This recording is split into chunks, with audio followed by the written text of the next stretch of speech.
Hello friends, Pihu comics world में आप सभी का स्वागत है। कॉमिक्स की दुनिया से जुड़ने और बचपन की सुनहरी यादों में खो जाने के लिए चैनल को सब्सक्राइब करें। धन्यवाद दोस्तों। हेलो फ्रेंड्स, राज कॉमिक्स में पढ़ते हैं सुपर कमांडो ध्रुव और नागराज का संयुक्त विशेषांक जिसका नाम है राजनगर की तबाही।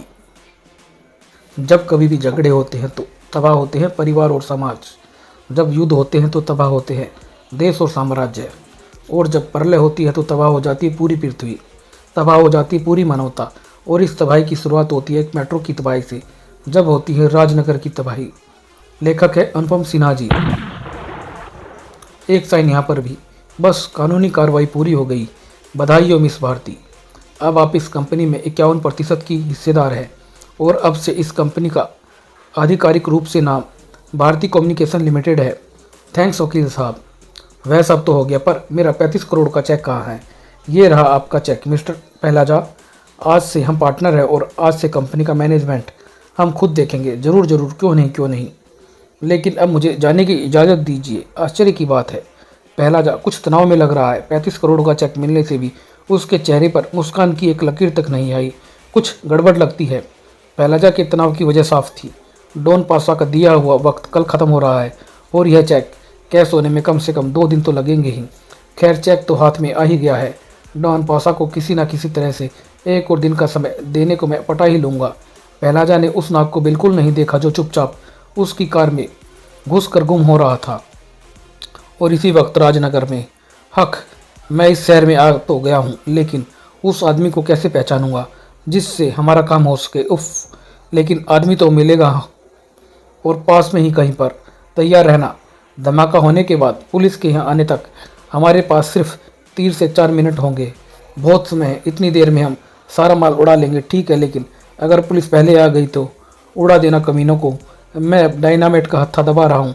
1 2 3 हत्था दबा, लेकिन धमाका नहीं हो पाया। स्टार ब्लेड, इसका तो एक ही मतलब है और वह यह है कि यहाँ पर आ चुका है राजनगर का रखवाला सुपर कमांडो ध्रुव। इसका एक और मतलब, और वो है कि तुम लोग सीधे जेल जा रहे हो मुझे ये बताने के बाद कि तुम लोग किसके आदमी हो।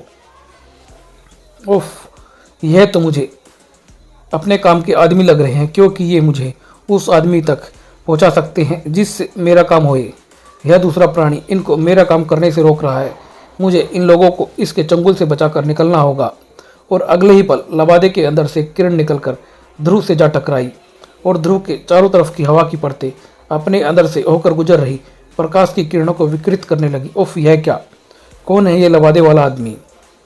प्रकाश की किरणों के विकृत होने से ध्रुव को दिखने वाले दृश्य भी विकृत होने लगे थे। उफ, मुझे कुछ साफ साफ दिखाई नहीं दे रहा है। सुना तूने, यही मौका है इस लड़के का सिर काट कर बॉस से इनाम लेने का। फिर सोचता क्या है? काम चालू कर दे। गोली मत मारना, इसको तो हम जानवरों की तरह पीट पीट कर मारेंगे। उफ, मैं इन पर वार करता हूँ तो मेरा वार इधर से उधर निकलता जा रहा है और इनके वार मेरे बदन पर ऐसे बरस रहे हैं जैसे बारिश में ओले। दृष्टि भ्रम के कारण मैं अपने वारों को ठीक से कनेक्ट नहीं कर पा रहा हूँ और इसका कारण यह लबादाधारी है।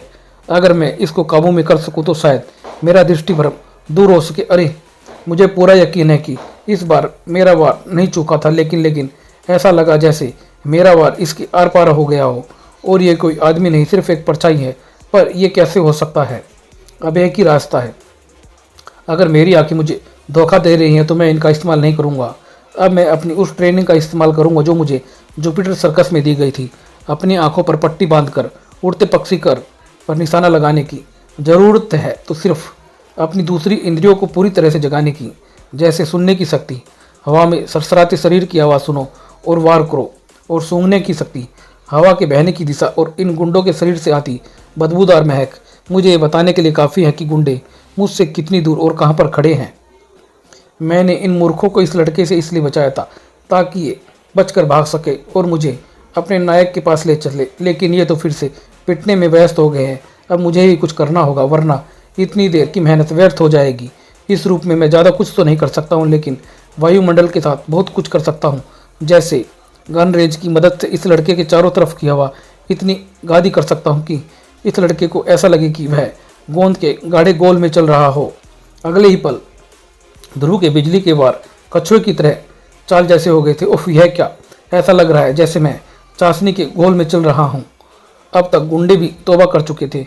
कौन है ये लबादे वाला, बार बार हमारी मदद क्यों कर रहा है? मदद कर रहा है तो कौन सा बुरा कर रहा है? इससे पहले कि ये शैतान की औलाद ध्रुव इस मुसीबत से भी बच निकलने का रास्ता ढूंढ ले, यहाँ से भाग लो, हाँ भाग लो, ताकि मैं तुम्हारा पीछा करके अपनी मंजिल तक पहुँच सकूँ। ध्रुव के आंखों पर से बेल्ट उतारने तक मैदान खाली हो चुका था। भाग गए सब, वह लबादाधारी भी, पर वह था कौन? जहाँ तक मैं समझ पाया हूँ वह इन गुंडों के साथ नहीं था, क्योंकि उसने बैंक लूटने की कोई कोशिश नहीं की। लेकिन वह था कौन? इन गुंडों को बचाने की कोशिश क्यों कर रहा था? कुछ भी हो, एक बात तो साफ है, उसके जाते ही हवा से एकाएक आया हुआ गाढ़ापन भी समाप्त हो गया है। इन सवालों के सारे जवाब वहाँ पर थे, जहाँ पर वह रॉकेट भारतीय कम्युनिकेशन के उपग्रह से संबंधित कुछ महत्वपूर्ण जानकारियाँ लेकर जा रहा था। और वह जगह थी चांद की दूसरी तरफ के अंतरिक्ष में तैरता एक विशाल अंतरिक्ष यान। और इस यान में मौजूद थे कुछ षड्यंत्र के सूत्रधार। खेल शुरू हो चुका है। 1-2। अब हम इस ग्रह के प्राणियों के हाथों ही इस ग्रह को जीवनित रहित कर देंगे। इमेज ने अपना काम बखूबी निभाया है, लेकिन आपकी जो योजना है उसमें काफ़ी समय लग सकता है, नंबर 1। और कहीं इस दौरान कुटु वालों ने हमें ढूंढ लिया तो? शांत, नंबर 2। हम जानते हैं कि इस वक्त हम अपने पलून साम्राज्य के जानी दुश्मन कुटु साम्राज्य वालों के इलाके में हैं, और यही कारण है कि हम यहाँ पर लड़ाकू यान के बजाय ये मामूली सा माल ढोने वाला यान लेकर आए हैं। अगर हम भी पकड़े गए तो व्यापारी होने का बहाना बनाकर बच निकलेंगे, लेकिन अगर हमने इस ग्रह पर कब्जा कर लिया तो हम यहाँ से बैठे बैठे पूरी कुटु जाति को नष्ट कर सकते हैं, क्योंकि इस ग्रह पर उस घातक द्रव का प्रचुर भंडार है जिसकी एक बूंद पड़ते ही कुटु प्राणी के शरीर गल जाते हैं। और वह द्रव पानी, हाइड्रोजन और ऑक्सीजन गैस का एक घातक मिश्रण, और उसको पाने के लिए इस ग्रह पर कब्जा करना बहुत ज़रूरी है। अगर ऐसा था तो हमको अपने लड़ाकू यान लेकर आना चाहिए था। जानता हूँ, नंबर 2। क्यों? क्योंकि तू मूर्ख है। अगर हम इस ग्रह पर हमला करते तो अब तक क्रूटू हमारा सफाया कर देते। बात समझ में आ गई। नंबर 1, हमला करते ही उनको हमारी उपस्थिति का पता चल जाता। लेकिन एक बात मुझे अभी तक समझ में नहीं आई, आपने अपने प्लान की टेस्टिंग के लिए इस राजनगर नाम के शहर को ही क्यों चुना है? कई कारण है, नंबर 2। एक तो हम इस ग्रह के प्राणियों के बारे में ज़्यादा कुछ नहीं जानते हैं, लेकिन इतना ज़रूर जानते हैं कि अगर पृथ्वीवासियों को हमारी उपस्थिति का पता चल गया तो उनका विज्ञान हमको नष्ट करने में भी सक्षम है। वैसे भी इस ग्रह पर असाधारण शक्तियों वाले कई प्राणी हैं जिनसे हमको बचकर रहना है। हमको डर सिर्फ क्रूटी से नहीं, इन प्राणियों से भी है। लेकिन ये साधारण प्राणी, उच्च तकनीक का विज्ञान ज़्यादातर इस ग्रह के पश्चिमी गोलार्ध में है। राजनगर पूर्वी गोलार्ध में पड़ता है। पूर्वी गोलार्ध के प्राणी हमारा प्रतिरोध नहीं कर पाएंगे, और एक बार राजनगर की तबाही का प्रयोग सफल हो गया तो पश्चिमी गोलार्ध को तबाह करने में ज़्यादा वक्त नहीं लगेगा। और अपनी विभिन्न असर वाली किरणों को सैटेलाइट के जरिए पृथ्वी पर डालकर हम ऐसे ऐसे खौफनाक मंजर पैदा कर सकते हैं जो राजनगर को तबाह कर देंगे। हमारे द्वारा राजनगर में भेजी गई इमेज इसी तबाही की योजना की शुरुआत है। नंबर 1, हमारी सर्च पार्टी सैटेलाइट की तलाश करके वापस आ गई है। वाह, उनको तुरंत अंदर भेजो। और फिर यही है वह सैटेलाइट नंबर 1, हमने चेक किया है। इसका सीधा कनेक्शन राजनगर स्थित एक कंट्रोल स्टेशन से है। वाह, सारी गुत्थियाँ सुलझ गई है। अब तुम लोग देखो नंबर 1 का कमाल। ना जाने वह नंबर 1 का दुर्भाग्य था या नागराज का कि वह सैटेलाइट भारतीय कम्युनिकेशन लिमिटेड की थी, जिसका मालिक था नागराज। तुम्हारे दिमाग की जितनी भी दाद दी जाए कम है नागराज। कौन कहता है कि तुम बिजनेसमैन नहीं हो? तुमने जिस तरह से पहलाजा को संभाला वह किसी के बस का काम नहीं है। पहलाजा काफ़ी आसानी से मान गया। इसका कारण कुछ और ही लगता है भारती। और क्या कारण हो सकता है? अभी कुछ पक्का नहीं भारती, लेकिन पता चलने पर तुमको बताऊंगा जरूर। ठीक है ठीक है, लेकिन फिलहाल इतना तो बता दो कि एकाएक राजनगर जाने का मूड कैसे बन गया? हमारा हेड ऑफिस महानगर में जरूर है भारती, लेकिन सैटेलाइट का कंट्रोल स्टेशन तो राजनगर की काली पहाड़ी पर स्थित है। वह तो होगा ही, क्योंकि कंट्रोल स्टेशन के लिए ऊंचे स्थान की जरूरत होती है, और महानगर में तो पहाड़ियाँ हैं ही नहीं। वैसे भी महानगर और राजनगर के बीच सिर्फ 40 किलोमीटर का ही तो फासला है। यह सब तो मैं जानता हूँ भारती, लेकिन मालिक बनने के बाद कम से कम एक बार तो कंट्रोल स्टेशन को देख लेना चाहिए। ये तो ठीक है, एक बार नज़र तो मारनी ही चाहिए। देखो वह रहा कंट्रोल स्टेशन। 10 मिनट में ही हम वहाँ पर होंगे। और उसी वक्त चांद की आड़ में छिपे अंतरिक्ष यान में, हमारे इस यान में घातक हथियार न सही लेकिन अद्भुत असर दिखाने वाली बेशुमार किरणों का भंडार जरूर मौजूद है। जैसे कि ये किरण जिसका प्रयोग मैं अभी करने जा रहा हूँ, सिर्फ टेस्टिंग के तौर पर। जब ये किरणें हमारे यान से निकलकर ग्रह से होते हुए राजनगर की धरती से टकराएंगी तो यह उन दृश्यों को फिर से जिंदा कर देगी जो उस स्थान पर हजारों साल पहले घटित हो चुके थे। यानी फिर से जिंदा हो उठेगा लाखों साल पहले का पृथ्वीवासी, जिसको आज के पृथ्वीवासी पर ऐतिहासिक मानव कहते हैं, जो पत्थर के हथियारों से विशालकाय और खूंखार पशुओं को नष्ट कर देता था। लेकिन जब वह आज के युग में पैदा होगा तो उसका कहर टूटेगा राजनगर पर और राजनगर के रहने वाले प्राणियों पर। यह क्या हो रहा है नागराज? गर्मी के मौसम में एकाएक ये धुंध कहाँ से आ गई पता नहीं भारती, लेकिन मुझे आभास हो रहा है कि धुंध छटने के बाद हम ये ही सोचेंगे कि धुंध ना छटती तो अच्छा ही होता। इसलिए अच्छा होगा अगर मैं अभी भी नागराज के रूप में आ जाऊँ। नागराज की सर्प इंद्रियां एकदम सही संकेत दे रही थी, क्योंकि धुंध छटते ही दृश्य से बदल चुका था। ओ माय गॉड, यह क्या? कंट्रोल स्टेशन गायब हो गया है और उसकी जगह पर दिखने लगी है एक प्राचीन गुफा और उस गुफा में रहने वाले पाषाण युग के प्रागैतिहासिक मानव। यह क्या हो रहा है नागराज? कैसे हो रहा है ये सब? पता नहीं भारती, समझ में नहीं आता है कि कुछ ही सेकंडों में लगभग हम 50 लाख साल पीछे कैसे पहुंच सकते हैं। पर अब इनके इरादे क्या हैं? इरादे तो पता नहीं भारती, लेकिन कम से कम इनके इरादे नेक तो नहीं हैं नागराज। इनकी तादाद तो बेशुमार है। ये तो गुफा से निकलते ही चले जा रहे हैं। तुम पीछे हो जाओ भारती, ये हम पर हमला करने के लिए आ रहे हैं। मैं इनको संभालता हूँ। अगले ही पल नागराज की कलाइयों से सर्प छूट चले थे। लेकिन आदि मानव ऐसे जीवों के साथ रहने के अभ्यस्त थे, क्योंकि सांप बिच्छू भी उनके भोजन में ही शामिल थे। ओफ, इन्होंने तो सांप के जहरीले हिस्से को अलग काटकर उसे खाना शुरू कर दिया है। ऐसे तो ये मेरी पूरी सर्प सेना को ही विनाश कर देंगे। इनसे दूसरी जगह से निपटना होगा मुझे। अगले ही पल असंख्य नागों की शक्ति वाले नागराज की शक्तिशाली भुजाएं हवा में लहरा उठी। ये तरीका भी ज़्यादा समय तक काम नहीं आएगा, क्योंकि एक तो इन आदिमानवों की संख्या बहुत ज़्यादा है और दूसरे इनमें शक्ति भी बहुत ज़्यादा है। मेरे वार की इन पर खास असर नहीं कर रहे हैं।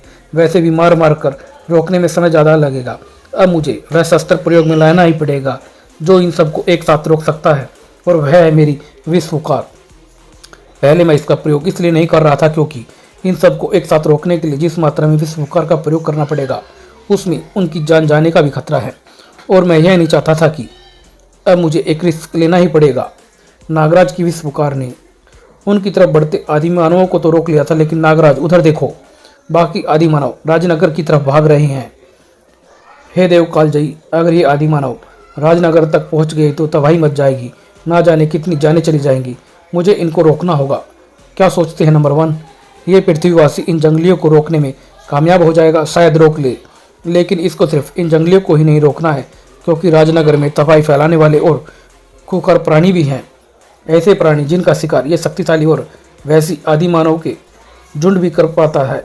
खूंखार प्रागैतिहासिक पशु जैसे विशालकाय मैमोथ। उफ, ये तो प्रागैतिहासिक पशु है मैमोथ, और ये आदि मानव इससे घबराकर वापस भाग रहे हैं।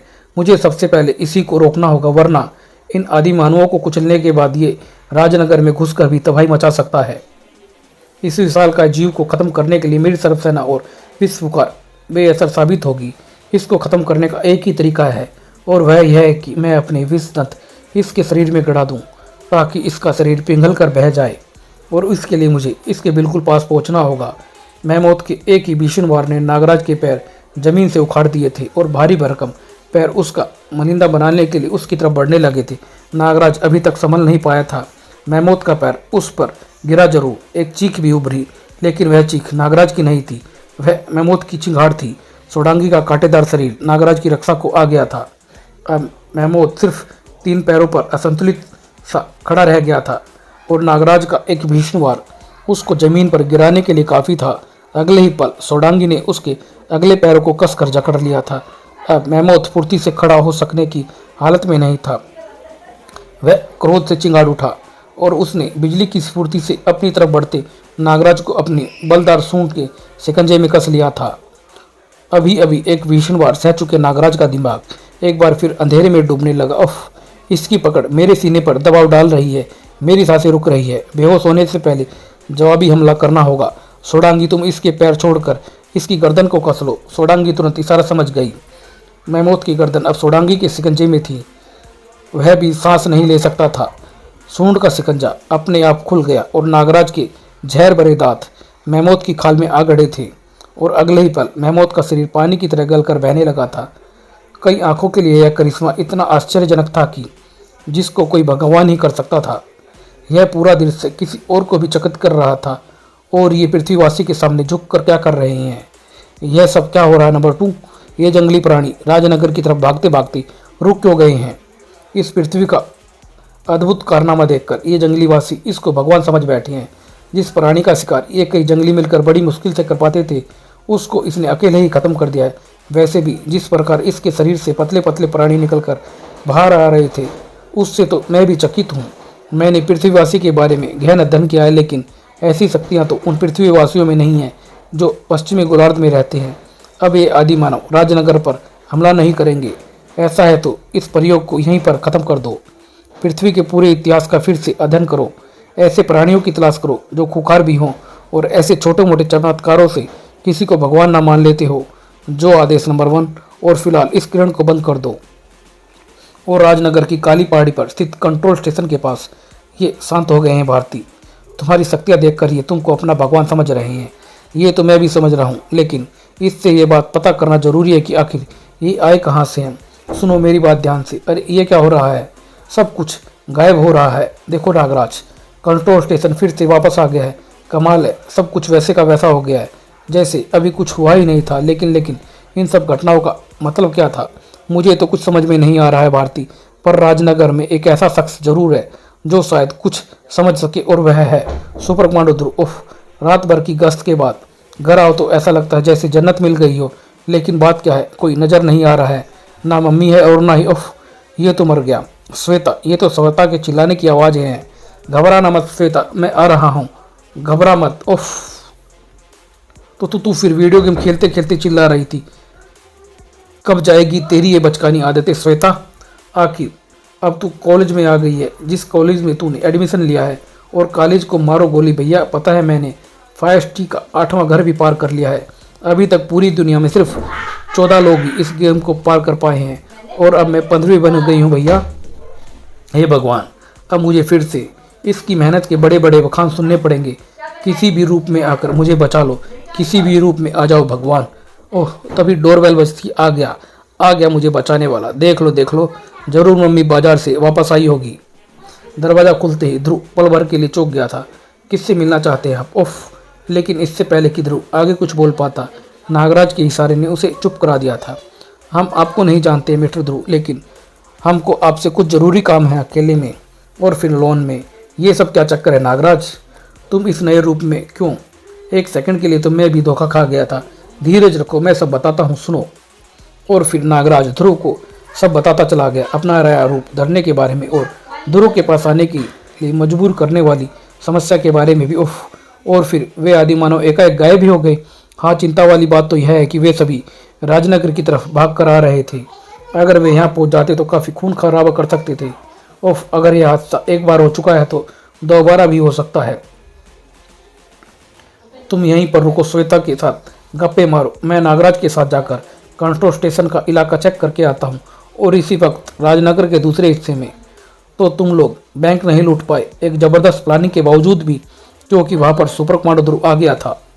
अगर ऐसा था तो तुम लोग सुपर कमांडो ध्रुव के हाथों से कैसे बच निकले? बताओ कमांडर रंधासा को, बताओ तुम ये सब, क्योंकि इनको मैंने बचाया था। तुम कौन हो? तुम यहाँ तक कैसे आ गए? तुम्हारे आदमियों का पीछा करते करते इनको उस लड़के से बचाने के लिए मेरा मकसद यही था। उफ, क्या चाहता हो हमसे? पहले अपने आदमियों को बाहर भेजो, फिर बताता हूँ मैं। और उस रहस्यमय स्पेसशिप में उफ, इमेज ने भी अपना शिकार ढूंढ लिया है। मैंने भी राजनगर को तबाह करने का तरीका ढूंढ लिया है। नंबर 1, 6वीं शताब्दी की एक बर्बर और खूंखार सेना। शाबाश, ये मध्यकालीन युग के सैनिक किसी भी चमत्कार से प्रभावित होने वाले नहीं हैं। और जब ये राजनगर में घुसेंगे तो ऐसी तबाही मचाएंगे कि आहा, मज़ा आ जाएगा।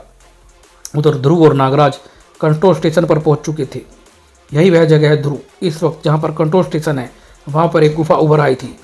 सारे आदि मानव उसी से बाहर निकले थे, लेकिन इस वक्त तो यहाँ पर कोई भी निशान नहीं है। उनके पैरों के निशान तक नहीं है।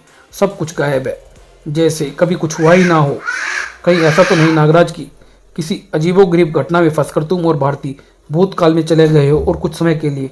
नहीं ध्रुव, अगर ऐसा होता तो राजनगर की वे इमारतें भी गायब हो गई होती जो हमको इस स्थान से दिखाई पड़ रही हैं, पर वे इमारतें उस समय भी नजर आ रही थी। नागराज, उधर से तूफान जैसी आवाज़ें कैसी आ रही है, धूल भी उड़ रही है। नागराज ने भी उधर घूम कर देखा और उसकी आंखें फैलती चली गई। हे देवकाल जी, ये तो मध्यकालीन युग की एक सेना है ध्रुव, और ये राजनगर पर हमला करने जा रही है। राजनगर पर एक और हमला, पहले आदिमी मानवों का और अब एक मध्यकालीन सेना का। यह सब क्या हो रहा है? मैं स्टार ट्रांसमीटर पर राजनगर पुलिस हेडक्वार्टर को खबर तो भेज सकता हूँ, लेकिन तब तक ये लोग इनको रोकने की तैयारी करेंगे। तब तक तो ये बर्बर सैनिक कई राजनगर वासियों को मौत की घाट उतार चुके होंगे। इनको यहीं पर रोकना होगा नागराज, लेकिन ये तो हजारों की संख्या में है। हम 2 लोग इनको रोकेंगे कैसे ध्रुव? हमारे पास तुम्हारी सर्प सेना है नागराज, और मेरे पास है जानवरों से बात कर सकने की शक्ति। तो फिर आओ, हो जाए 2 से हजारों का मुकाबला, लेकिन इनको जान से न मारने का ख्याल रखना होगा नागराज। जो कुछ हो रहा है उनमें इनकी कोई गलती नहीं है। और दोरण बाग पूरे उस बर्बर सेना का रास्ता रोकने के लिए मैदान में आ डटे थे। अगले ही पल कई नौकेले हथियार दोनों की तरफ लपके। ध्रुव तो उछल उछल कर बच गया, लेकिन नागराज ने बचने की कोई कोशिश नहीं की थी। भाले और तलवार उसके शरीर में जा घुसे थे, लेकिन नागराज खड़ा रहा। सैनिकों के बढ़ते कदमों को रोकने के लिए यह दृश्य पर्याप्त था, और इससे पहले कि वे संभल पाते, नागराज का हमला शुरू हो गया था। इस अनोखे हमले से सैनिकों के साथ साथ घोड़े भी भड़क उठे थे। ध्रुव ने भी अपना मोर्चा संभाल रखा था, और वह दुश्मन सेना पर हमला करने के साथ साथ दुश्मनों के बीच से अपने नए मित्र बनाता जा रहा था, जो ध्रुव की सहायता करने को तुरंत तैयार होते जा रहे थे। नागराज अपनी सभी शक्तियों को प्रयोग मिला रहा था, लेकिन सिर्फ दुश्मनों को बेस करने के लिए, मारने के लिए नहीं। असर तो जरूर हो रहा था, लेकिन हजारों सैनिकों की सेना के लिए सिर्फ इतना ही प्रयास काफ़ी नहीं था। बात बन नहीं रही है ध्रुव, हम इतने प्रयासों के बावजूद भी कुछ ही सैनिकों को रोक पाए हैं। इस तरह तो हम इनको राजनगर पहुंचने से कभी भी नहीं रोक पाएंगे।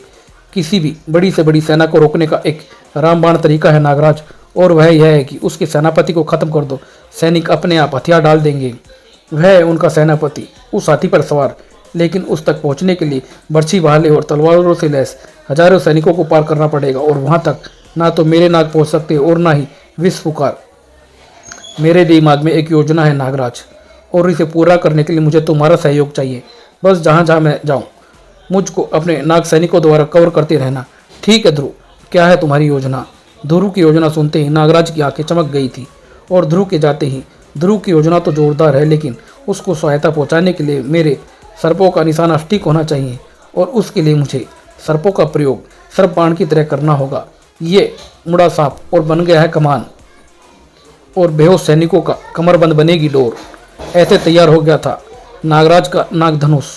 ध्रुव को अपनी तैयारी कर चुका था। घोड़ों का हीन आता इस बात का सबूत था कि ये ध्रुव की बात समझ रहे थे, और अगले ही पल ध्रुव अपने साथियों के साथ बिना एक बूंद भी खून बहाए दुश्मन सेना को परास्त करने के लिए निकल पड़ा था। सेना में घुसते ही सारे सैनिक ध्रुव पर टूट पड़े, लेकिन उन खाली घोड़ों पर किसी ने ध्यान नहीं दिया जो सेना में बेधड़क अंदर घुसते जा रहे थे। इधर नागराज का नाग धनुष बिजली की गति से नागबाण छोड़ता जा रहा था, जो ठीक निशाने पर जाकर लग रहे थे।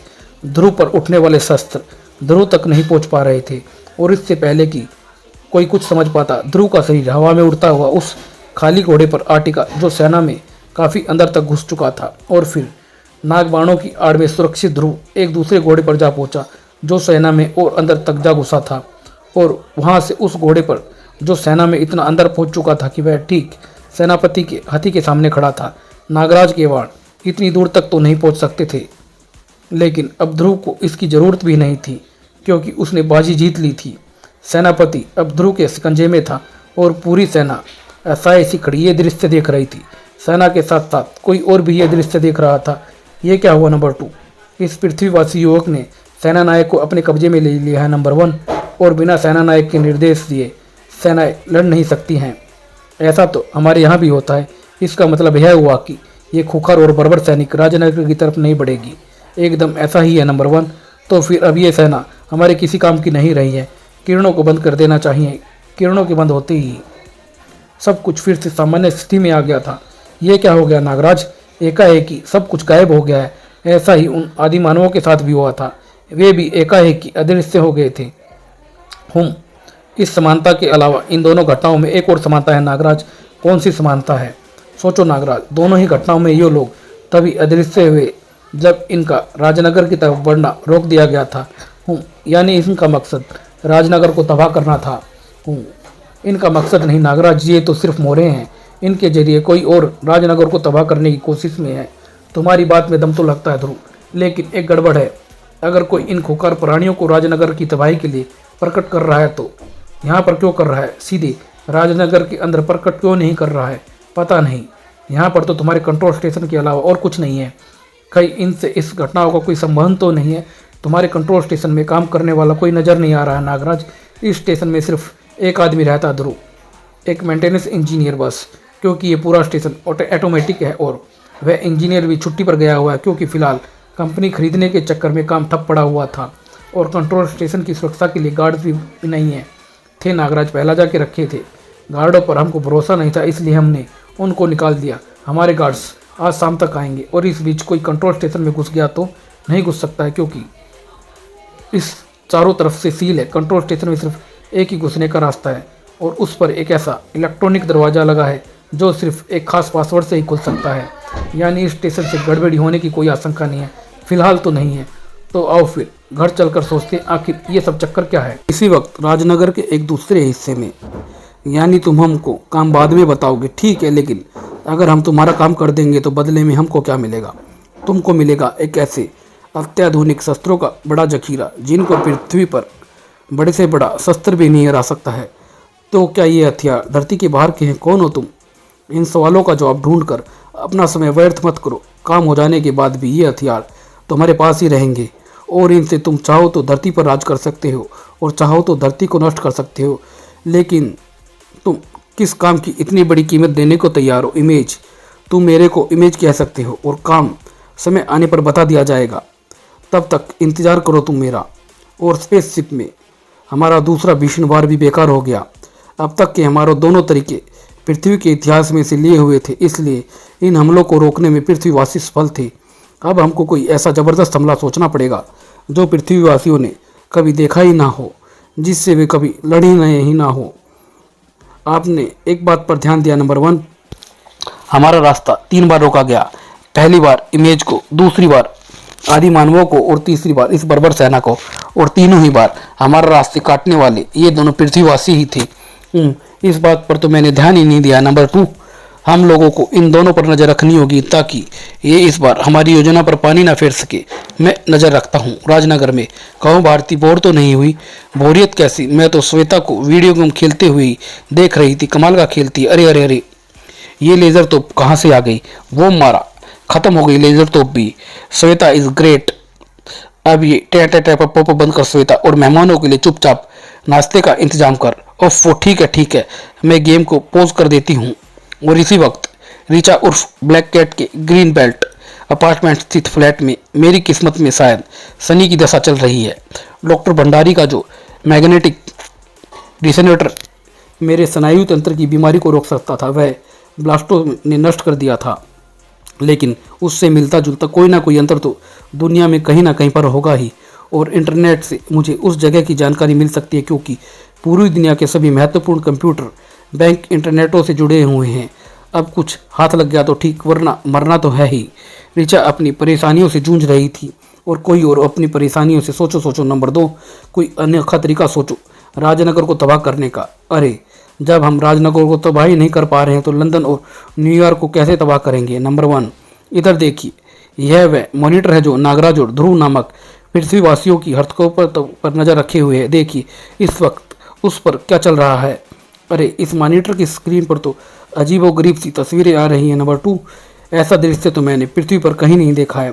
यह कोई सही दृश्य नहीं है। नंबर 1, यह एक वीडियो गेम है। यह एक प्रकार का इलेक्ट्रॉनिक खेल है जिस पर पृथ्वीवासी भविष्य के खेल खेलते हैं। भविष्य के खेल? वाह, अगर ये खेल वास्तविक होकर राजनगर में उतर आए तो क्या होगा? नंबर 2, तबाही। नंबर 1, तो तुम तुरंत इन वीडियो गेम्स कैमरों की नकल करके इन आकृतियों को किरण के द्वारा राजनगर में भेजने की व्यवस्था करो। अभी करता हूँ नंबर 1, लेकिन एक समस्या है। उन दोनों खतरनाक पृथ्वीवासियों को कंट्रोल स्टेशन पर शक हो गया है। अगर राजनगर के वीडियो आकृतियों के उतरने के बाद उन दोनों ने कंट्रोल स्टेशन को तोड़ने की कोशिश की तो इसी स्थिति के लिए तो इमेज ने दुष्ट प्रकृति वाले पृथ्वीवासियों को ढूंढ रखा है। अब हम रोबो और नताशा नाम के उन पृथ्वीवासियों का इस्तेमाल कंट्रोल स्टेशन की सुरक्षा के लिए करेंगे। अगर ध्रुव और नागराज वहां पहुंच गए तो उनको रोबो का मुकाबला करना होगा जो हमारे हथियारों से लैस होगा। इमेज को मैसेज भेज दो, वह रोबो को कंट्रोल स्टेशन तक पहुंचाने का कोई ना कोई रास्ता निकाल ही लेगा। और उसके बाद शुरू कर दो राजनगर की तबाही का सिलसिला। राजनगर में धीरे धीरे शाम गिरने लगी थी। हम दोनों जरा कंट्रोल स्टेशन में होकर आते हैं ध्रुव, हमारे गार्ड्स वहाँ पहुँचने ही वाले होंगे। हाँ, कंट्रोल स्टेशन तक पहुँचते पहुँचते 1 घंटा तो लगेगा ही। इस वक्त ट्रैफिक भी काफ़ी होगा। ये भैया और मिस्टर राज अपने आप को इतना स्मार्ट क्यों समझते हैं? जरा ये बाल सीधे कर लिए और चश्मा लगा लिया तो समझ बैठे कि श्वेता नागराज को पहचान नहीं पाएगी। लेकिन श्वेता सिर्फ श्वेता ही नहीं, चंडिका भी है, और चंडिका से छिपना एक बहुत मुश्किल काम है। नागराज कंट्रोल स्टेशन के लिए रवाना हो रहा था और उसके गार्ड्स पहले ही कंट्रोल स्टेशन तक पहुंच चुके थे। कमाल है, भारती जी यहाँ पर पहुँची ही नहीं है। कोई बात नहीं, कहा है तो आती होंगी ज़रूर, तब तक हम इंतज़ाम कर लेंगे। अब तो यहीं पर रहना होगा। उस गार्ड को यह पता नहीं था कि उसको क़यामत तक वहीं पर रहना था, क्योंकि उसी जगह पर जलनी थी उन सब की चिता। वाह क्या हथियार है, नामो निशान तक नहीं बचा।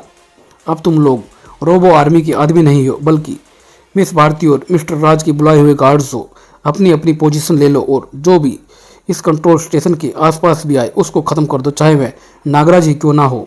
अंतरिक्ष यान पर वीडियो गेम कैसेटों की कापी भी तैयार हो गई और कंट्रोल स्टेशन पर पहरा भी बैठा दिया गया। नंबर 1 तैयारी पूरी है, अब सिर्फ आपके आदेश की प्रतीक्षा है। प्रतीक्षा तो मुझे भी है राजनगर की तबाही की, और उस बार हमारा तरीका फुल प्रूफ है, क्योंकि इस बार राजनगर के बाहर से नहीं, राजनगर के अंदर से शुरू होगी, क्योंकि ये वीडियो इमेज सीधे राजनगर के बीचों बीच उतरेंगी। ऐसा आपने आदि मानवों और बर्बर सेना के साथ क्यों नहीं किया? नंबर 1 उनको तो राजनगर के बाहर प्रकट किया गया था, वह इसलिए मूर्ख क्योंकि उन दोनों का वास्तविक स्थान वहीं पर था।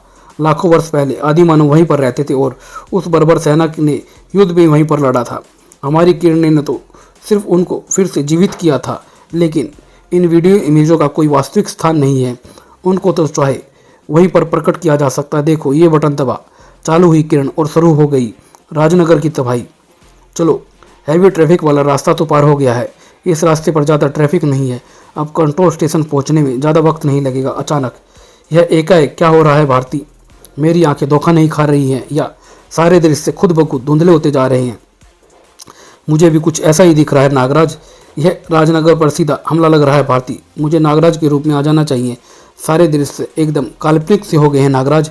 ऐसा लग रहा है कि ये कोई वीडियो गेम है, जैसे हम लोग किसी वीडियो गेम के बीचे बीच खड़े हुए हैं। ठीक वैसा ही जैसा श्वेता खेल रही थी। अरे हाँ, ये तो स्टील मॉन्स्टर का चौथा हाउस है। ये वीडियो गेम तो मैंने भी खेला हुआ है नागराज। अच्छा, और तुम्हारा नाम क्या है? अभिषेक। तो अभिषेक, गेम में आगे क्या होगा? वैसे तो यहाँ पर एक स्टील शार्क आती है, लेकिन फिलहाल तो कहीं पर नजर नहीं आ रही है। नागराज, अभिषेक पीछे देखो और बचो। उफ, मेरी कार एक स्टील शार्क में बदल गई है और भारती उसी के अंदर है, और वहाँ से कुछ किलोमीटर की दूरी पर। वीडियो गेम तो तू सचमुच अच्छा खेलती है श्वेता, किससे सीखा है तूने ये? चंडिका से। वह तो मुझसे भी बड़ी उस्ताद है चंडिका। उफ, वह सुपर रहस्यमय कन्या, तुम्हारी बेस्ट फ्रेंड, उसके पास भी तुम्हारी तरह फालतू टाइम है। कैप्टन ध्रुव, 5th एवेन्यू पर बड़ी अजीबोगरीब सी घटनाएं हो रही है। कैसी घटनाएं रेनू? 5th एवेन्यू का पूरा इलाका एक वीडियो गेम के सेट सा बन गया है। ऐसा लग रहा है जैसे वह असली इलाका नहीं बल्कि टीवी स्क्रीन पर चल रहा वीडियो गेम हो। तुमको कैसे पता चला? और पुलिस हेडक्वार्टर से मेरे पास मैसेज क्यों नहीं आया है? मैं उसी एरिया के पास गश्त कर रही थी। सारे ट्रांसमिशन गड़बड़ हो रहे हैं, मैसेज साफ नहीं आ रहे हैं, इसलिए मैंने फ़ोन करने के बजाय यहाँ आकर तुमको खबर देना उचित समझा। और यह भी जरूर राजनगर की तबाह करने की कोशिश है। तीसरी कोशिश पहली 2 कब हुई थी? लौट कर बताऊँगा। ठीक है भैया, मैं चंडिका से संपर्क करने की कोशिश करती हूँ। किस लिए? तुम्हारी मदद के लिए। वीडियो गेम का मामला है, इसमें चंडिका तुम्हारी काफ़ी मदद कर सकती है। ट्रांसमिशन सचमुच जाम हो रहे थे, पर क्या स्क्रीन पर एकाएक डिस्टर्बेंस क्यों आने लगी है? खैर, मैं कंप्यूटर की मदद से ही पता लगा लूँगी कि इस डिस्टर्बेंस का केंद्र कहाँ पर है, और यह भी कि इस डिस्टर्बेंस का कारण क्या हो सकता है।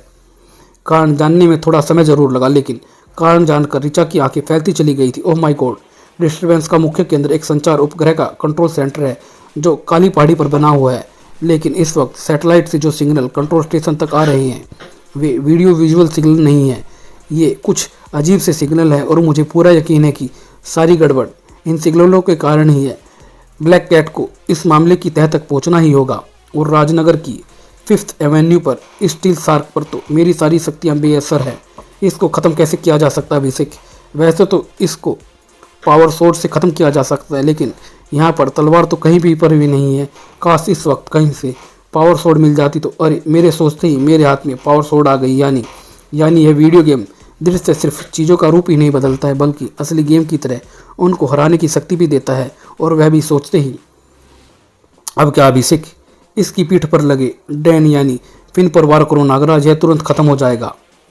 नागराज ने एक ही स्टिक वार ने डैन को स्टील शार्क के धड़ से अलग कर दिया, और डैन के कटते ही स्टील शार्क वापस कार के रूप में आ गई थी। भारती, तुम ठीक तो हो ना?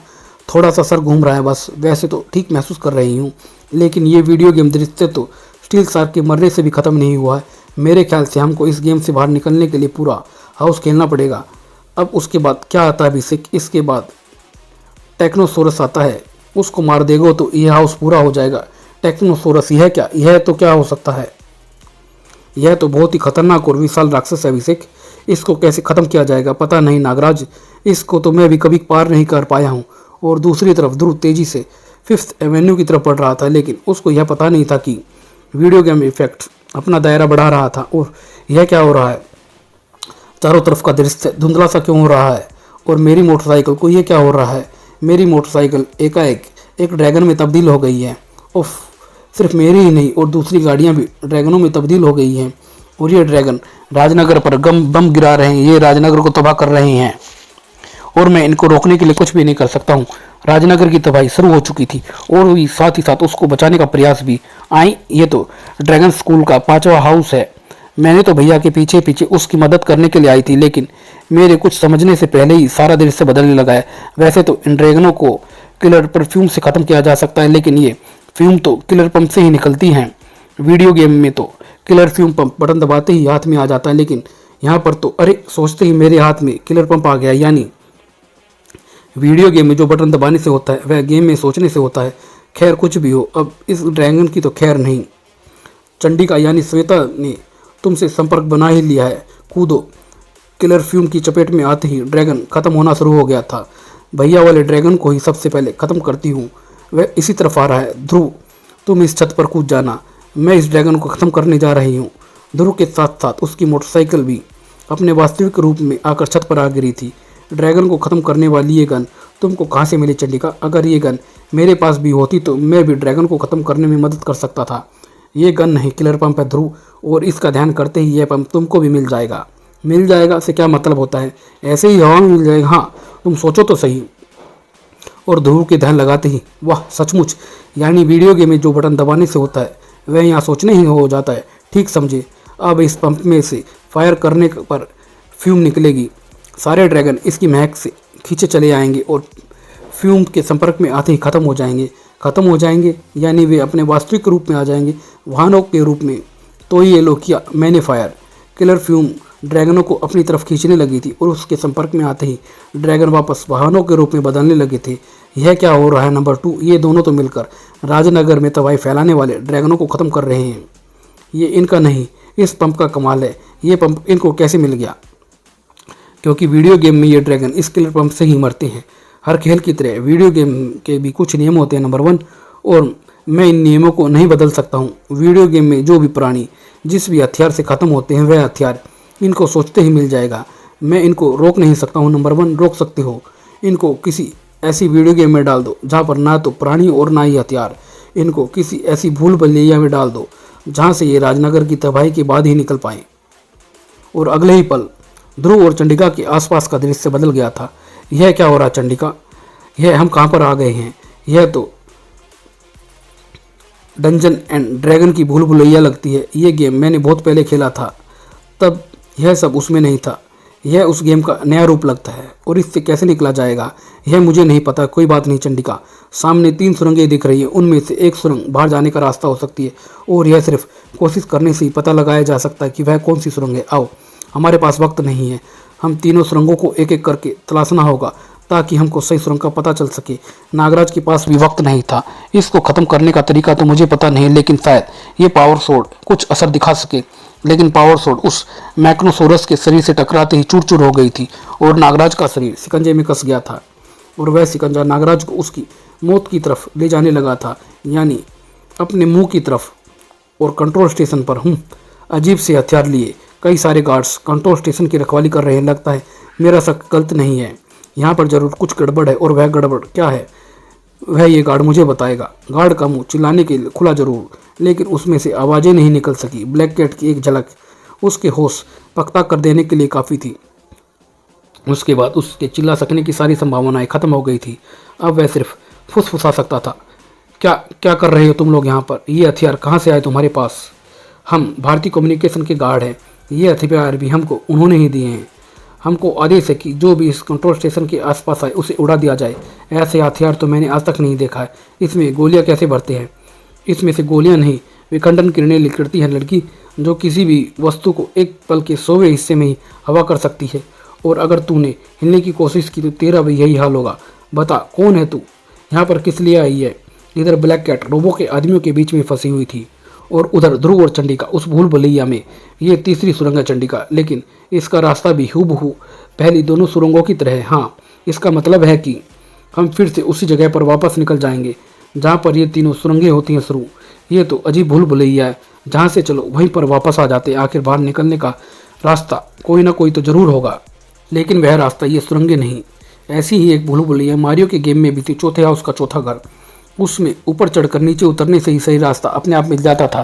पर इसमें ऐसा भी कोई रास्ता नजर नहीं आ रहा। इसका मतलब यह है कि रास्ता कहीं और होगा। ये सुरंगें सिर्फ धोखा देने के लिए, और उस रास्ते का संबंध उन गोलों से जरूर है, क्योंकि यहाँ पर ये ही एक ऐसी चीज़ है जो बाकी चीज़ों से अलग नज़र आ रही है। देखते हैं कि इसको खटखटाने से क्या होता है। पहले गोले पर वार करने से कुछ नहीं हुआ, लेकिन दूसरे गोले पर वार होते ही एक नई सुरंग नजर आने लगी थी। वाह, ये तो रास्ता बन गया है, पर अंदर कुछ नज़र नहीं आ रहा है। काफ़ी अंधेरा है, कहीं यहाँ पर कोई खतरा ना हो। अब हम जब तक यहाँ पर खड़े रहेंगे राजनगर की करोड़ों जानों पर खतरा मंडराता रहेगा। हमको जल्दी से जल्दी यहाँ से निकलकर राजनगर की तबाही को रोकना है, और उसके लिए हर खतरा उठाने के लिए तैयार हूँ मैं। आओ चलते हैं। और अंदर पैर रखते ही दोनों के शरीर तेजी से फिसलते चले गए। ओ माय गॉड, यह तो जॉइंट स्लाइड है ध्रुव। हम बहुत तेज़ी से नीचे फिसल रहे हैं। अगर नीचे हमारी स्पीड को कम करने के लिए कोई चीज़ ना हुई तो हमारी हड्डियाँ बदन से अलग हो जाएंगी, लेकिन उसकी नौबत नहीं आई। नीचे तक पहुँचते पहुँचते स्लाइड का ढलान काफ़ी कम हो चुका था। पता नहीं अब हम बाहर निकल किस मुसीबत में फंसने वाले हैं। लेकिन जिस जगह पर ध्रुव और चंडिका बाहर निकले वहाँ पर कोई और मुसीबत में था। ओह नागराज, ओह यह तो हम स्टील मॉन्स्टर्स के गेम में आ गए हैं। यहाँ मैक्नोसोरस है। इससे बचने की कोशिश मत करो नागराज। जितना कसमसाओगे ये उतना ही तुमको दबाता जाएगा। तुम जादुई रसायन का ध्यान करो और हाथ में आते ही उसको तुरंत पी जाना। जादुई रसायन तो ये है इस मैक्नोसोरस का तोड़। नागराज के जादुई रसायन पीते ही सब कुछ सामान्य अवस्था में आ गया था। ध्रुव, चंडिका, तुम लोग यहाँ पर कैसे आ गए? हम एक दूसरे गेम में फंसे हुए थे, ना जाने कैसे उस गेम में से इस गेम में आ गए तुम्हारे पास। चलो ये तो अच्छा ही हुआ कि तुम लोग यहाँ पर आ गए हो। चंडिका ने मुझे मैक्नोसोरस को मारने का तरीका बता दिया, वरना यह राक्षस मुझको ही मार डालता। अभी वीडियो गेम इफेक्ट खत्म हो गया है, लेकिन ना जाने फिर कब शुरू हो जाए। इसलिए हम दोनों को लेकर यहाँ से निकल जाओ भारती। मैं, नागराज और चंडिका इस समस्या को की जड़ तक पहुँचने की कोशिश करते हैं। और उस अंतरिक्ष यान में यह क्या हो रहा है? नंबर 2, ये दोनों नागराज और ध्रुव तो अलग अलग गेमों में फंसे हुए थे। ये एक जगह पर कैसे आ गए हैं? ये दोनों गेम एक ही कंट्रोल पैनल में चल रहे हैं नंबर 1, इसलिए इनका कहीं ना कहीं से कनेक्शन होना स्वाभाविक है। और यही कनेक्शन राजनगर में चल रहे अलग अलग वीडियो गेम इफेक्ट्स तक भी पहुंच गया होगा। दोबारा ऐसी गलती मत करना और वीडियो गेमों को तुरंत बदल दो। और राजनगर में भारती अभिषेक और उसकी माँ को लेकर निकल चुकी थी। तुमने इस समस्या की जड़ तक पहुंचने की बात कह तो दी ध्रुव, लेकिन उस जड़ को ढूंढेंगे कैसे? वह जड़ तुम्हारे कंट्रोल स्टेशन में है नागराज, उसको ढूंढ कर नष्ट कर दो। ये तो वीडियो इफेक्ट्स भी नष्ट हो जाएगा। तुम कंट्रोल स्टेशन जाकर अपना काम करो, हम लोग यहाँ पर इस तबाही को रोकने की कोशिश करते। ओके ध्रुव, गुड आइडिया। नागराज तुरंत कंट्रोल स्टेशन की तरफ रवाना हो गया था। हम लोग तबाही को कैसे रोकेंगे ध्रुव? हमारा दुश्मन हर बार गेम बदलता जाएगा और हम लड़ते लड़ते थक जाएंगे। यह जो कुछ भी हो रहा है चंडिका, वह किसी अत्याधुनिक विज्ञान का करिश्मा है, और अत्याधुनिक विज्ञान को अत्याधुनिक विज्ञान से ही काटा जा सकता है। हम धनंजय की मदद लेंगे। उसके पास स्वर्ण नगरी की अत्याधुनिक तकनीक मौजूद है। 5th एवेन्यू समुद्र तट के बगल में स्थित था। कुछ ही मिनटों बाद वह आ गई डॉल्फिन।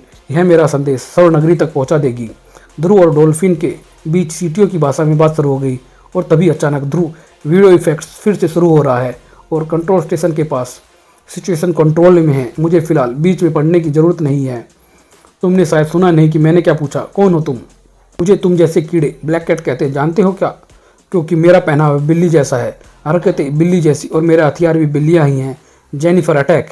जेनिफर नाम की उस बिल्ली से टकराते ही मांस के लोथड़े हवा में बिखर गए थे एक धमाके के साथ, और इस धमाके से शुरू हो गया था युद्ध का ऐलान।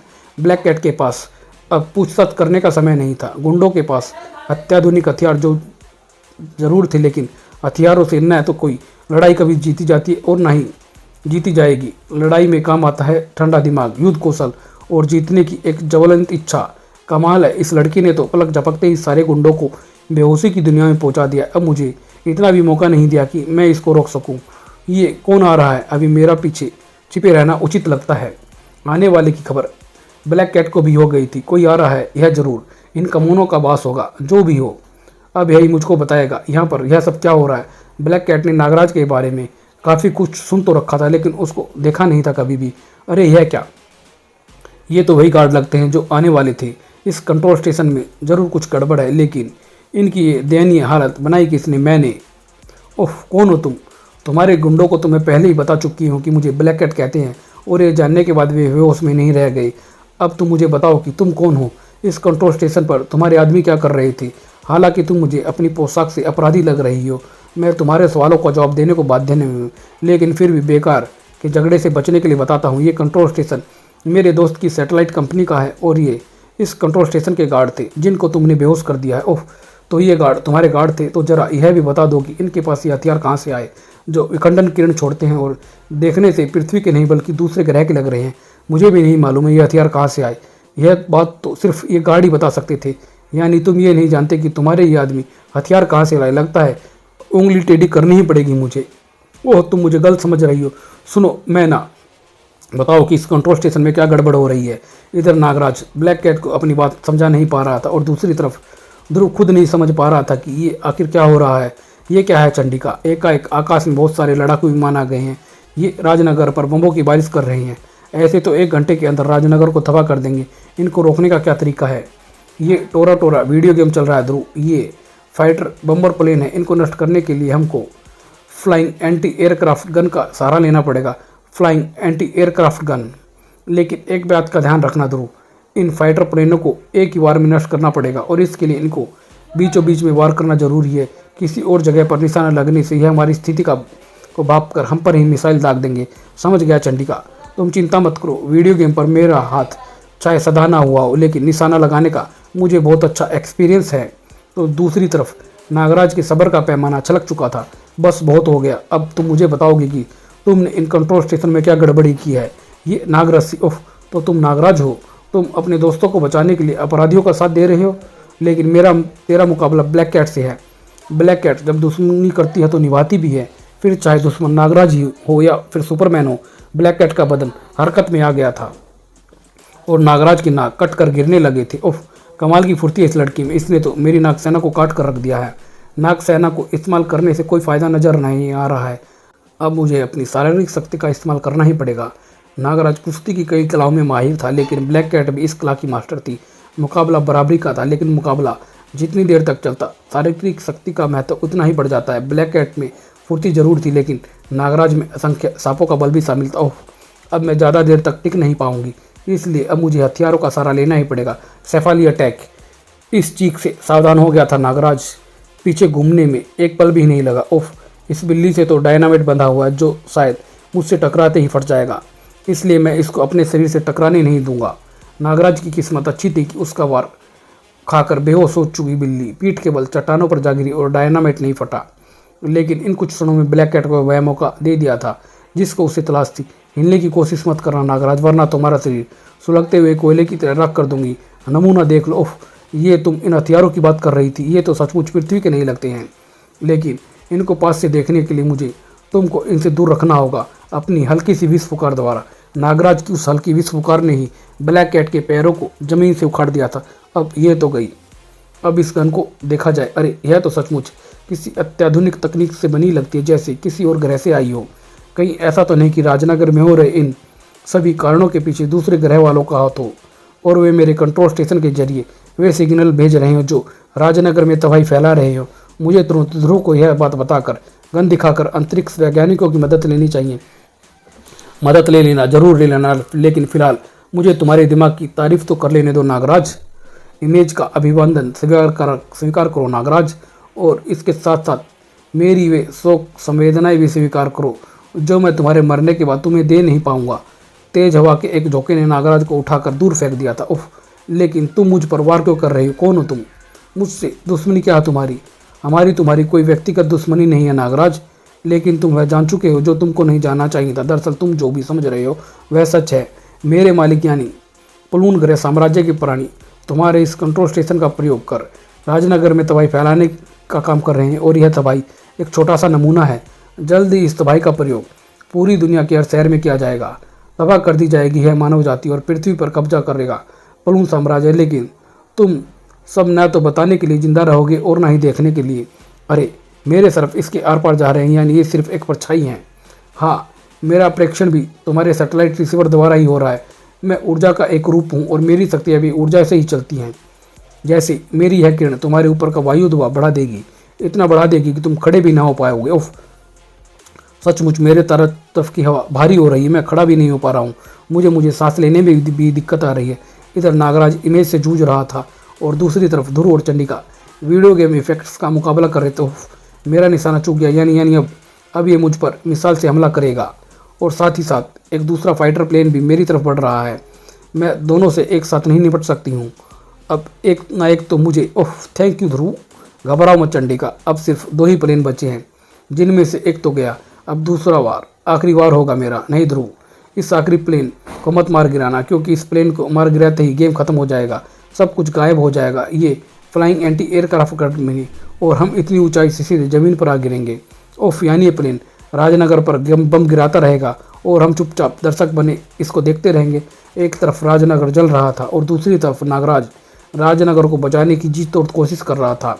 मुझे एकाएक इंच भर खिसकने के लिए भी अपनी पूरी नाक शक्ति लगानी पड़ रही है, लेकिन मुझे डिस एंटीना तक तो पहुंचना ही होगा ताकि मैं उसको नष्ट करके उस तक आने वाले सिग्नलों को नष्ट कर सकूं। तो तू अभी भी सरक सकता है, यानी मुझे हवा का दबाव और बढ़ाना पड़ेगा। ओह, अब तो सांस लेना भी असंभव हो गया है। लेकिन अगर मैंने इस वक्त हिम्मत हार दी तो मैं बचूंगा और ना ही नागराज बचेगा। इसलिए मुझे हर हाल में डिस एंटीना तक पहुंचना ही होगा, लेकिन मैं इसको उखाड़ नहीं पाऊंगा क्योंकि मेरे हाथ वायु दबाव इतना ज़्यादा है कि मुझे हाथ भी मुश्किल से हिलाना पड़ रहा है। अब एक ही रास्ता है, मेरी सरफ सेना यह डिस एंटीना के नीचे की ज़मीन को खोदकर इतना ओला कर देगी कि यह एंटीना अपने आप गिर जाएगा। अरे यह क्या, वायु दबाव इतना अधिक है कि सरफ सेना मेरे शरीर से बाहर ही नहीं आ रही है, यानी अब कोई रास्ता नहीं है। लेकिन रास्ता खुद चलकर नागराज के पास आ रहा था। नागराज पर हमला करने वाली बिल्ली को होश आ गया था और वह अपनी मालकिन का आदेश अब तक भूली नहीं थी। नागराज की निगाहें तुरंत आवाज़ की तरफ घूमी। यह बिल्ली यह उसमें आ गई है और यह फिर से मुझ पर हमला करने आ रही है, यानी वायु दबाव मुझ तक ही सीमित है, वरना यह बिल्ली ऐसी छलांग ना लगा पाती। अगर मैं अपना पैर हिलाकर इस बिल्ली को सही जगह पर सही किक लगा सकूं तो यह बिल्ली ही मेरा वह हथियार बन जाएगी जो उस डिस एंटीना को नष्ट कर सके। नागराज की किक एकदम स्टिक थी। बिल्ली हवा में उड़ती हुई डिस एंटीना के अंदर जा गिरी और अगले ही पल एक जोरदार धमाका हुआ। डिस एंटीना के टुकड़े चारों तरफ हवा में उड़ने लगे थे। स्पेसशिप से आने वाले सिग्नलों का संपर्क टूट गया था और संपर्क के टूटते ही इमेज अपने आप गायब होने लगा और नागराज के ऊपर बना वायु दबाव भी गायब हो गया था। वाह, यह बिल्ली एकदम सही समय पर काम आ गई, वरना इस वक्त इसके बजाय मैं ही गायब हो गया होता। लेकिन गायब होने वाले अभी और वस्तुएं भी थी। चंडिका, इस एंटी एयरक्राफ्ट गन को इस ऊंचाई इमारत से वापस ले चलो। हम वहां से फाइटर प्लेन को नष्ट करने की कोशिश करेंगे ताकि इसके नष्ट होने से गेम खत्म होने की स्थिति में हम छत पर कूद कर बचे। पर उफ, यह क्या, गन गायब हो गई, प्लेन भी गायब हो रहा है, वीडियो इफेक्ट्स एकाएक खत्म हो रहा है। ध्रुव, अब हमको नीचे कर मरने से कोई नहीं बचा सकता। लेकिन ध्रुव और चंडिका उस द्वार पर ध्यान नहीं दे पा रहे थे जो ठीक उन दोनों के पैरों के नीचे खुल रहा था। वह धनंजय द्वारा भेजा गया स्वर्ण नगरी का प्रवेश द्वार था। और उस रहस्यमय यान पर यह क्या हुआ? नंबर 2, सारी स्क्रीनें एकाएक साफ कैसे हो गई है? कंट्रोल स्टेशन का डिश एंटीना नष्ट हो गया है नंबर 1, और उसके नष्ट होने से पृथ्वी से हमारा पूरा संपर्क खत्म हो गया है। ओफ, यानी हमारा अब तक का सोचा हुआ सारा प्लान मिट्टी में मिल गया है। अब एक ही रास्ता है, हमको क्रूटू लोगों तक खबर पहुंचाने से पहले इस ग्रह पर कब्जा करना होगा, और उसके लिए हमको पृथ्वी पर इस मानव नाम के कीड़े को हटाना पड़ेगा। विखंडन लहर को छोड़ने की तैयारी करो। यह लहर इन मानवों के शरीरों को अणुओं में बदल देगी और समुद्र तल में बसी स्वर्ण नगरी में शुभ आगमन। ध्रुव, धनंजय, आज तो तुमने हमारी जान बचा ली। डॉल्फिन से तुम्हारी खबर मिलते ही मैं तुम्हारी समस्या के बारे में छानबीन करने में जुट गया था, और जब जवाब मिल गया तो मैंने तुमको ढूंढना शुरू कर दिया था। जवाब मिल गया। क्या जवाब है? इधर आओ, इस सुदूर दर्शन पर देखो। यह स्पेसशिप है, राजनगर में हो रही तबाही की जड़। ये पृथ्वी पर जो किरणें भेज रही है, मैंने उसी के द्वारा इनको पकड़ा है। किसकी है ये स्पेसशिप? यह स्पेसशिप पुलून साम्राज्य की, और इसको मैं इसलिए पहचान गया हूँ क्योंकि हमारे ऐतिहासिक संग्रहालय में इनका भी उल्लेख है। ये पहले पृथ्वी पर आ चुके हैं राक्षसों यानी रक्ष जाति का साथ देने के लिए, यानी उस बार हमने इन्हें मार भगाया था। धनंजय ध्रुव को और प्लूनो और क्रूटो साम्राज्य की दुश्मनी के बारे में बताता चला गया, लेकिन अभी इनको कैसे रोकेंगे? तुम लोगों के पास हथियार तो है ही नहीं। हथियार है ध्रुव, लेकिन हम उनका प्रयोग नहीं करते हैं। क्यों? क्योंकि उनका प्रयोग महाघातक होता है। एक बार में पूरा ग्रह नष्ट हो सकता है, लेकिन अब हमको अपने आयुधों का प्रयोग करना ही पड़ेगा धरती की रक्षा के लिए। ये देखो, ये है वह शस्त्र जिसको तुम ब्रह्मास्त्र के नाम से जानते हो। इस एक शस्त्र का धमाका ही इस पूरे विशाल का यान को जीवन रहित कर देगा। अब तू अंतरिक्ष में घूम रही हमारी सारी सैटेलाइटों को भी नष्ट हो जाएंगी। नहीं ध्रुव, यह प्रेक्षपात्र ऐसी किरणें छोड़ता है जो सिर्फ जीवित और कोशिकाओं पर ही असर करती है, और इस वक्त अंतरिक्ष में इन प्लूनी प्राणियों के अतिरिक्त और कोई भी जीवित वस्तु नहीं है। और कुछ ही पलों बाद अंतरिक्ष में एक तेज रोशनी चमकी। ब्रह्मास्त्र से निकली विकिरण की किरणें स्पेसशिप की दीवारों को चीरती हुई अंदर तक आ गई थी, और जीवंत प्राणियों की कोशिकाएं गलकर बहने लगी थी। पलक चपकते ही यान जीवन रहित हो गया था। किसी भी बटन को दबने के लिए कोई उंगली बची ही नहीं थी वहां पर। राजनगर अब सुरक्षित था। भगवान का शुक्र है कि तुम और चंडिका सही वक्त पर आ गए ध्रुव, वरना पूरा राजनगर ध्वस्त हो चुका होता। इसमें मुझसे बड़ा हाथ तो नागराज का है। अगर ये कंट्रोल टावर को नष्ट न करता तो हम भी कुछ नहीं कर सकते थे मेयर साहब। लेकिन नागराज, तुम एकाएक आ कहाँ से गए? तुमको पता कैसे चला कि राजनगर में कुछ गड़बड़ हो रही है? क्यों बच्चू, फंस गए ना? अब क्या बताओगे? वो मैं वहाँ से। ये आप लोग नागराज से बाद में पूछते रहिएगा मेयर साहब। फिलहाल मैं राजनगर के पुनर्निर्माण के लिए 1 करोड़ का चेक देना चाहती हूँ। कृपया इसे स्वीकार करें। और यह अंक यहीं समाप्त होता है। धन्यवाद दोस्तों।